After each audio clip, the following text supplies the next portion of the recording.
കൂട്ടുകാരെ, മൂകാംബിക യാത്രയുടെ 3ാമത്തെ പതിപ്പാണ്. അങ്ങനെ ബൈൻഡൂർ സ്റ്റേഷനിൽ ഇറങ്ങി അവിടെ നിന്ന് വണ്ടി വിളിച്ച് നേരെ മൂകാംബിക അമ്മയുടെ നടയിലേക്ക്.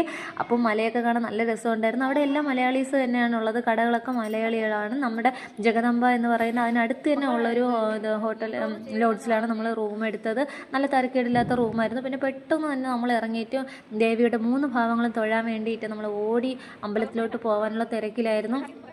അപ്പോൾ പിള്ളേരെ കുളിപ്പിച്ച് പിള്ളേരെ കാര്യങ്ങൾ നോക്കി മൊത്തം അവരുടെ കാര്യങ്ങളൊക്കെ നോക്കിയാലേ എനിക്ക് ഇറങ്ങാൻ പറ്റുള്ളൂ. പിന്നെ ഫുഡൊക്കെ കഴിച്ച് അവിടെ നിന്ന് നേരെ അടുത്ത ഹോട്ടലിൽ തന്നെ നമ്മൾ കയറി ഫുഡ് കഴിച്ചു. ഇറങ്ങിയ നേരത്തെ ചേച്ചിമാരെല്ലാവരും അവരുടെ കാര്യങ്ങളൊക്കെ ചെയ്തിട്ട് പോവും. അവരുടെ നേർച്ചകളൊക്കെ നടത്താൻ വേണ്ടിയിട്ട് അമ്പലത്തിലോട്ട് നടക്കുകയാണ്. അപ്പോഴിനിതാ അമ്പലത്തിലോട്ട് നല്ലൊരു പോസിറ്റീവ് വൈബുള്ളൊരു ക്ഷേത്രമാണ്. നമുക്ക് അങ്ങനെ കാര്യമായ ബുദ്ധിമുട്ടുകളൊന്നും ഉണ്ടാവില്ല. എല്ലാവരും മലയാളം അറിയാവുന്ന ആൾക്കാരായിരുന്നു.